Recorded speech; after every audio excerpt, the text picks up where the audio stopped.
Nagbabalik na naman ang inyong tagapaglingkod ng mga balita at pawang katotohanan lamang naging mainit nga na talakayan sa mundo ng social media. Tila na dawit nga itong sikuting ng Norte at Lisa Tanas na ito matapos ngang makuha at makalap ng mga forensic science ang mga bangkay na nahukay nga sa paligiran at lupain ni Kuting ng Norte na ito. Dito nga natin makikita na talagang hindi nga nakawala ang kahit isang kamay ni Lisa Tanas at Kuting ng Norte.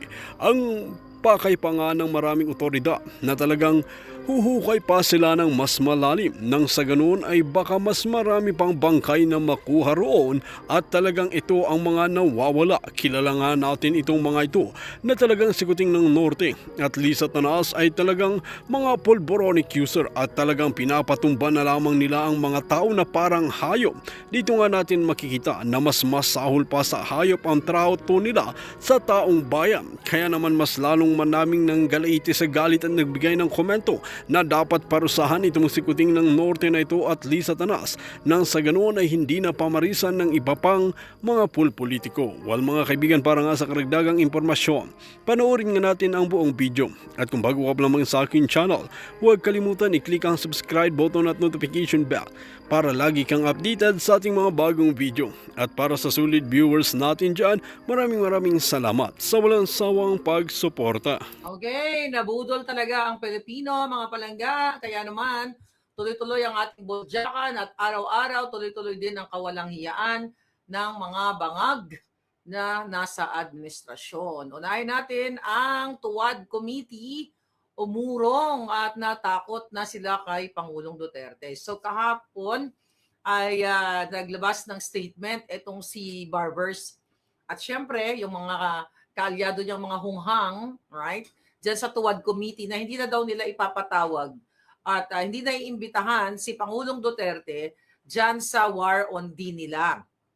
Okay, nakita niyo naman nung nakaraan ay talagang rockstar na rockstar ang ating Pangulong Duterte at syempre mga kababayan, naaalarma sila, natatakot na talaga itong mga kawatan, okay, sa taong bayan dahil hindi natatagal yan.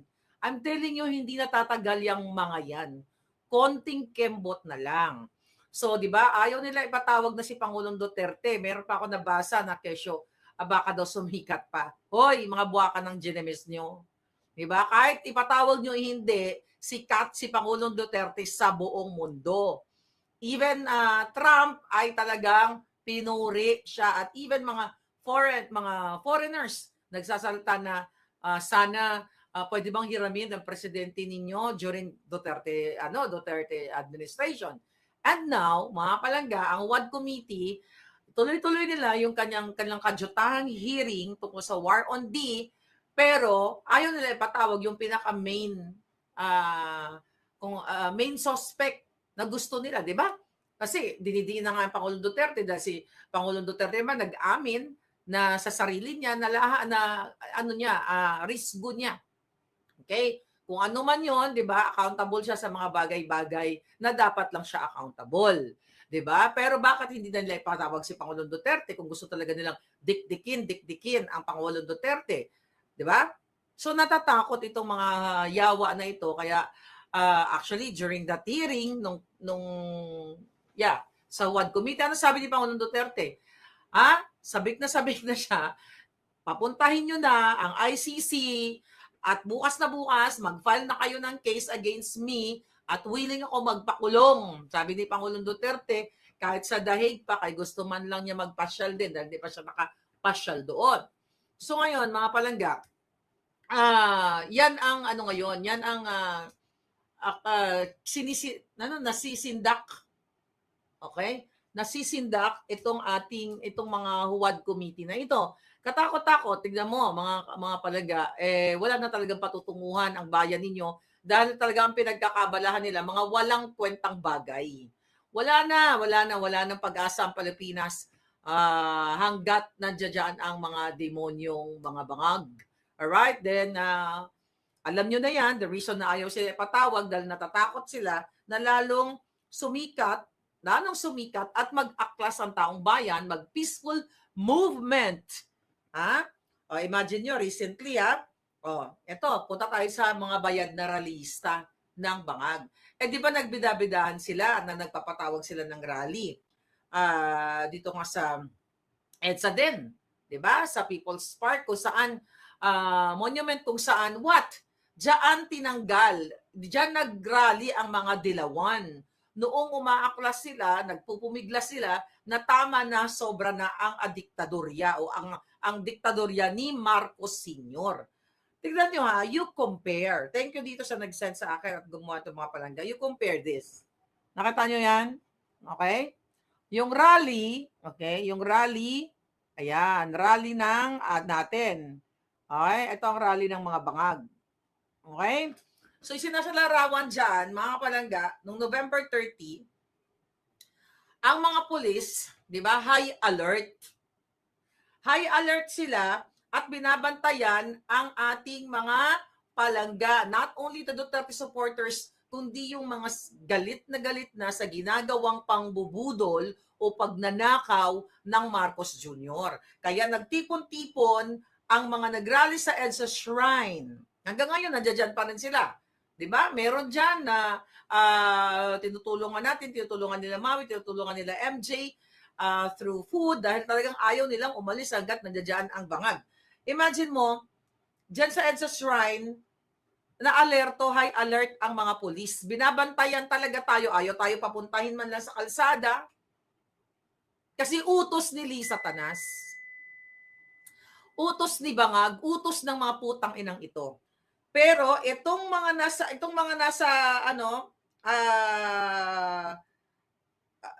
People's Park or Monument, kung nasaan nga yung EDSA 1, ay dyan napatasik. Nasa gitna sila ng kalsada. Nakita nyo? Nasa kalsada sila. Pero na pulis na nagbarikada sa kanila, wala. Ito, mga kababayan, ang pagpapakita na talagang wala ng batas sa Pilipinas. Ibig sabihin, kapag ang nagrally ay ordinaryong Pilipino na nagpupumiglas dahil gusto nang kumawala sa mga adik, iaalerto lang ang mga kapulisan. Tatawagan lang ang putang inang pari dyan sa EDSA Shrine na si Jerome, di ba? Na huwag pagamitin ng mga facilities ang mga parishioners, ang mga tao, harangan, barikadahan. Pero yung mga bayad na rallyista nila kahapon na hindi nga nagtagal ng kahit alas 10 ng gabi dahil pumunta sila, I believe, tanghali, tas alas 6 wala na. Matapos sila siguro nakakimkim ng bayad kasi tignan mo, well-organized. Naka-uniforme silang pula. Saan kukuha yan? Kung yan ay hindi inorganized, na naka-uniforme sila, nakapula talaga sila, sinyalis ng pulawang bangag. Whereas yung yung mga rally ng taong bayan, dyan sa shrine, and sa shrine, wala naman silang pula at green na uniforme. Iba-iba kasi iba-iba yung may nakaitim, although may mga supporters ni Inday Sara, may iba-iba talaga yung mga nire-represent nila. Kumbaga, iba-ibang sektor. Pero dyan kahapon, sa mga bangag, nagpakalbo-kalbo pa. Nagpakalbo pa yung kanilang mga supporter ng mga addictus. Na mukhang mga addictus at mga kaliwa. Ito yung parang recruit sa bundok na nakatakip pa yung pagmumukha nila. I think may picture tayo dito na sinend sa atin. Nakatakip pa yung pagmumukha nila na parang takot sila ipakita yung kanilang pagmumukha. Ito, okay? Ito, mga palangga. Okay, tignan natin. Panawagan nilang demokrasya, pero yung mga mukha nila, ayaw nilang palayain. Okay? Ayaw nilang palayain, ayaw nila ipakita. May takot na sila na malaman na sila ay mga miyembro ng NPA o mga rebelde. Bakit naka-cover yung kanilang mukha? Diba? Nakaganyan. Ito ba ang mga matatapang? Yan. Yan ba ang mga matatapang? Nakatakip ang kanilang mga pugmukha, parang mga mafia, parang manggugurgur, parang talagang gumugurgur ng mga tao ang mga pagmumukha nila. And look at Princess Maui, MJ, JM Morales, Channel 167, sila Nico, sila Attorney Trixie, nandyan ng kahapon, ng Friday. Diba? Tuloy-tuloy kasi yung pag-gather peacefully gathering ng mga peaceful na rallies na sukang-suka na sa kadyutahan ng bangag na ito. Not only the Duterte supporters, pero lahat ng sukang-suka na sa gobyerno ng mga adik. Sino pa? Andun si Jimmy Bondoc, si Cathy Binag, di ba? At sino-sino pa may mukha sila. Meron silang pagkakakilanlan. Sa kabila ng kanilang pagpakilanlan, ano ang ginawa ng mga pulis doon? Tumutok tayo doon, ilang days ako na hindi natutulog, tayong lahat, nakatutok tayo 7 hours ang ating vlog, di ba? Dahil binantayan natin. Ano ang ginawa ng mga pulis? Nakabantay din sila. Ano sabi ng mga pulis? Wala silang magawa kasi napag-uutusan lang sila. Trabaho lang. Pero kahapon, yung mga rally ng mga bangag na bayad, ng mga putang inang pagmumukhang mga takot, hindi nga nagtagal, 6:00 wala na sila according to nag-report sa atin. Ano ang senyalis niyan? Pumunta sila dyan sa rally na yan kasi inutusan sila na bibigyan ng what? Kapalit. Doon pa lang na naka-uniformado sila lahat, nakapula sila, ha? Yun ay pagpapakita na they are, sabi nga ni Leni Robredo dyan, di ba? Well-oiled. Okay? Nagrasahan, namantikaan, para lang ipakita na kunwari may sumusuporta pa kay Bangag. Ilan lang sila doon. Tapos right there and then pinick up ng GMA, ng mga media. Pero sa atin, ang dami-daming tao, di ba? Kailan lang ba pinick up nila ng media? Pinick up nila, kasiraan pa. Pero hindi nila pinick up yung nag-iipon-ipon ng mga pulawan na parang nag-uusap na magkano kaya ang binigay ni Lisa Tanas at walang pulis. Per hour daw yung kontrata, sabi ni Jow Extreme. Okay?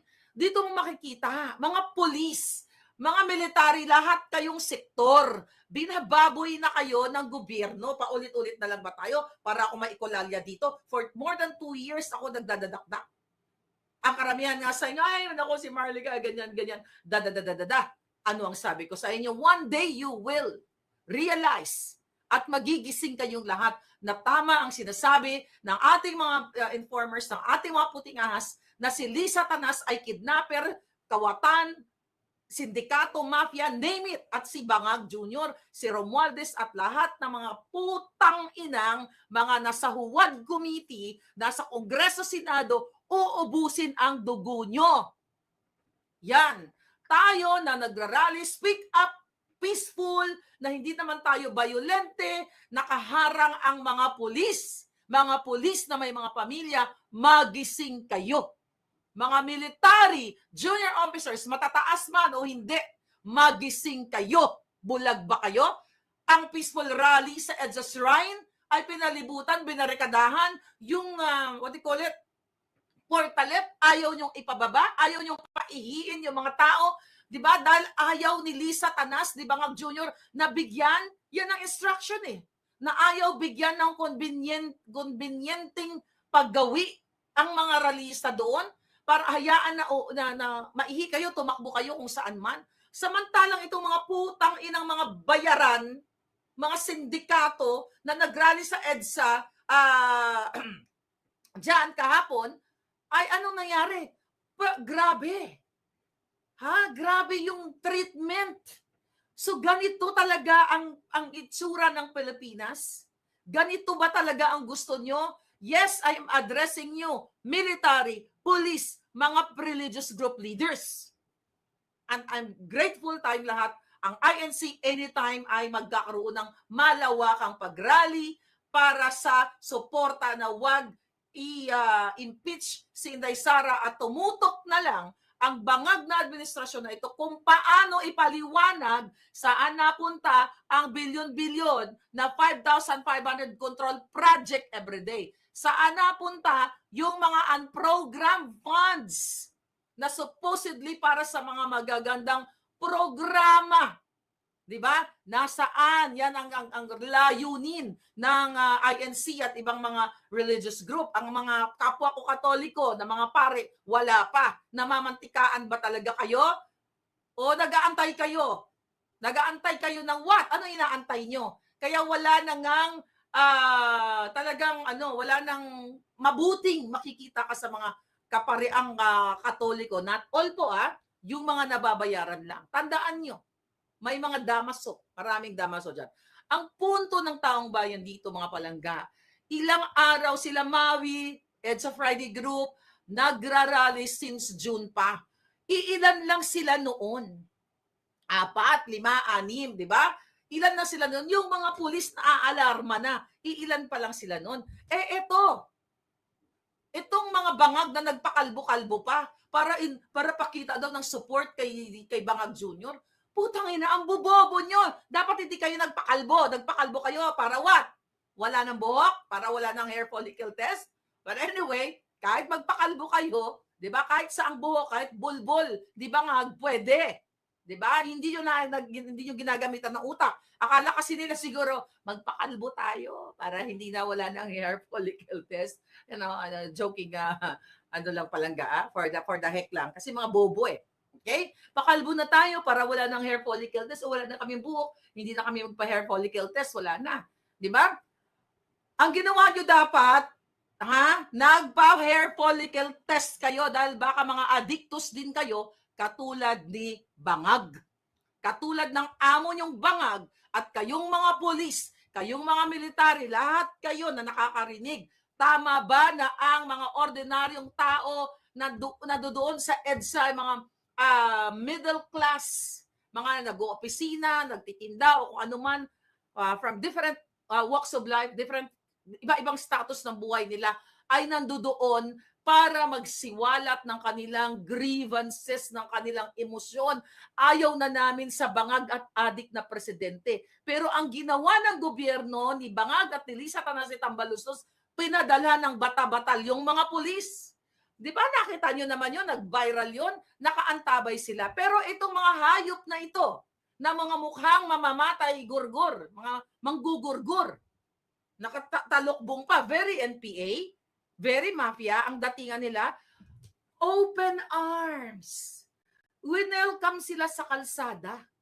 Nakita nyo kaya kayong mga palangga, mga lahat ng Pilipino, whether ikaw nasa abroad, may pamilya ka, lulubog na ang Pilipinas, maging adik na ang inyong mga anak kung hindi nyo hahayaan ang kaputahan ni Tony Bangag Jr. ni Lisa Tanas dahil ang sabi nga niya, kaya niyang bayaran lahat, pati ang INC, kaya niyang patigilin yan sa pamamagitan ng pagbayad, pagpanakot kung sino-sino man ang dadaanan niyang access para stop ang INC. And I believe ang mga INC ay may mga paninindigan.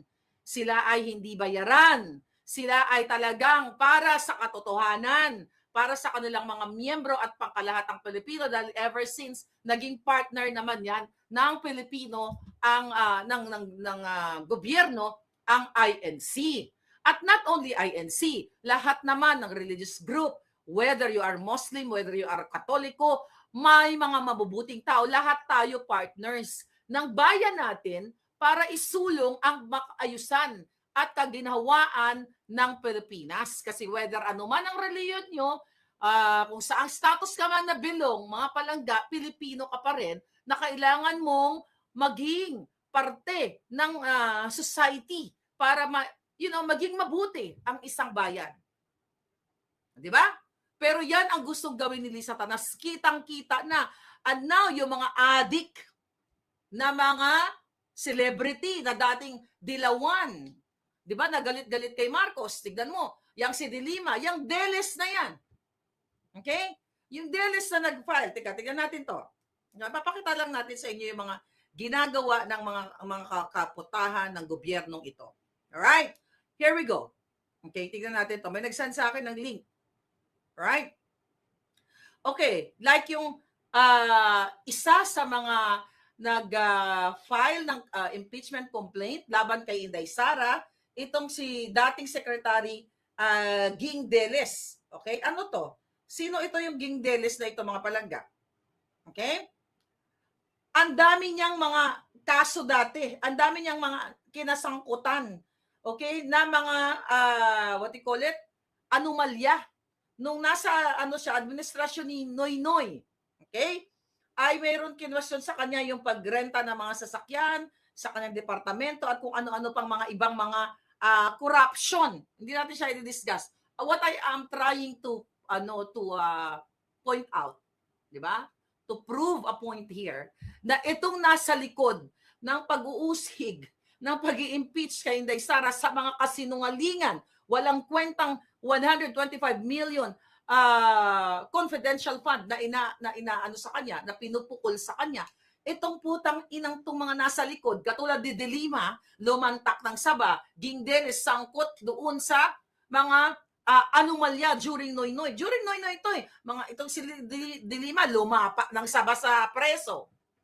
Lumapa ng Saba ni Dayan, ni Junel, kung ano pang kaputahan, kabigaan, kaalputan, frailties, kajotahan, you know that already. Ito yung mga tao. Ano ang moralidad din? May moral ba ito? May immoral. May maayos ba na pag-iisip to mga to? Kung ikaw, DOJ secretary ka, mataas ang iyong panunungkulan, may pananagutan ka sa taong bayan, kung paano mo i-presenta ang iyong sarili, 'di ba?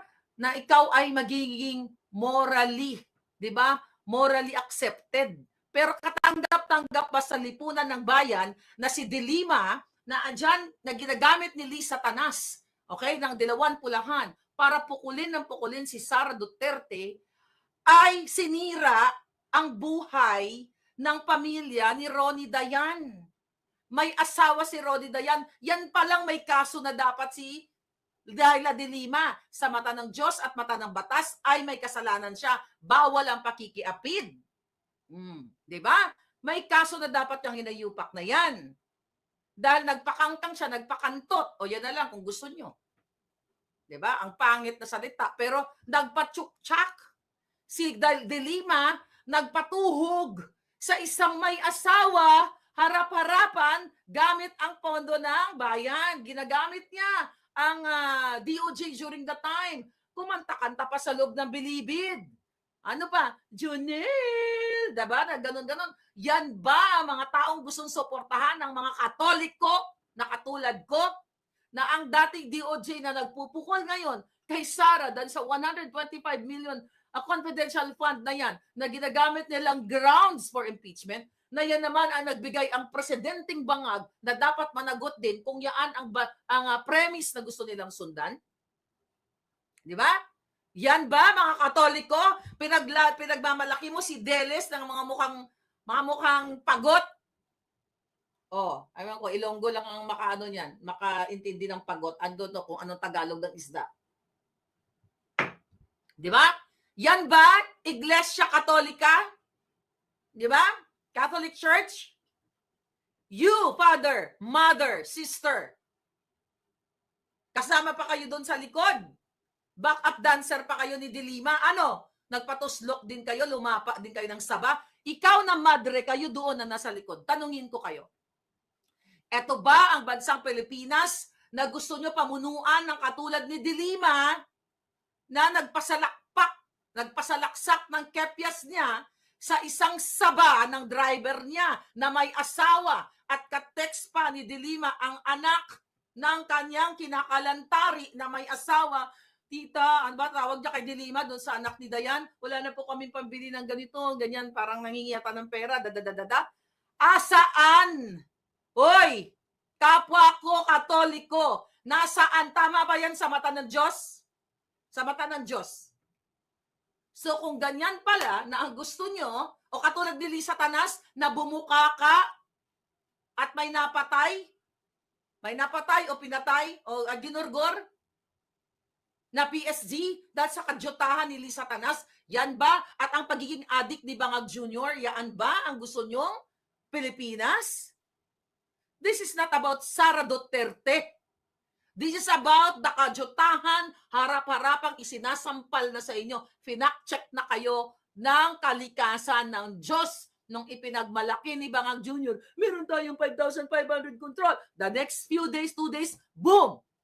Finak-check, nagbaha dahil hinagupit tayo ng Diyos. Hinagupit tayo ng langit. Wala kayo, tahimik kayo lahat. Asan ang infrastructure project ni Bangag? Nasaan? At ngayon, anong gagawin nila sa PhilHealth? Ano ang gagawin sa PhilHealth? Alam niyo naman kung ano yung PhilHealth na yan, di ba? Yung universal healthcare na yan. pinasayang batas na yan noong 2019 ng ating ng government ni Duterte. At syempre, kung sino-sino pa yung mga author, during that time, si Spoke Sari Roque ay isinusulong yan. During that time sa Congress, and I believe ang author yan si J.B. Ejercito. But anyway, di ba? Yun naman talaga dapat ang trabaho ng mga kongresista at mga senador. Magsulong ng mga magagandang batas, katulad na lamang ng United Healthcare benefits na yan para sa Pilipino. Nasusunod ba yan? Na-implement pa yan? Bakit ang dami pa rin lumalapit sa akin, Miss Marlica, ganito, sa public hospital, ganito, ganyan, dadadada. May mga beneficyo yan, whether ikaw ay mahirap, di ba? Or middle class na nagbabayad niyan, automatiko, di ba? Automatic, right there and then, di ba? The moment na ipinasayang batas na yan, ikaw bilang isang Pilipino ay miyembro ka na ng PhilHealth. Napakagandang layunin yan. Napakagandang batas. Di ba? Bakit ka mo? Baka hindi nyo pa alam. Yung mga middle class o mga middle class earner, di ba? Nagbabayad kayo ng premium ninyo. Paano naman daw ito mga mahihirap na walang mga trabaho? Yung iba kasi hindi nyo alam yung inyong karapatan. Yung batas na yan, mga palangga, ay nagsasabi na what? Automatic, ang bawat Pilipino ay miyembro. Kaya nga tawag dito, may lumapit kasi sa akin ng pang-dialysis at kung ano-ano. Ang dami mga nagme-message sa akin, sa totoo lang. Sabi ko, di ba may programa ang gobyerno diyan sa PhilHealth na yan, okay, na mayroon kayong libreng dialysis. Okay? Ang sabi pa nga sa akin, naalala ko, actually, kakilala ko, sabi niya, kasi hindi po ako nakapagbayad ng premium, kaya hindi kino-cover ng hospital. Ano, hindi ka nagbabayad ng premium palangga? Sabi ko sa friend of my friend, i-push mo yan. Anong hindi ka nagbabayad ng premium? You classify yourself as indigent o wala kang pera. Tell the PhilHealth. Di ba yan yung programa niyan? Ibig sabihin, kung nabilong ka o na-classify ka sa mahirap ka, di ba? Below poverty level ka. Ibig sabihin, ang gobyerno, ang PhilHealth na ang magbabayad ng premium mo. Yun ang sabi ko sa kanya. Anong pinagsasabi? Na mga putang ina yan sa hospital, i-educate mo ka ako yan. Basahan mo ng batas, mag-research siya, I don't know kung, if yung taong yun, tama ba yung pagkaintindi niya or what. Sabi ko,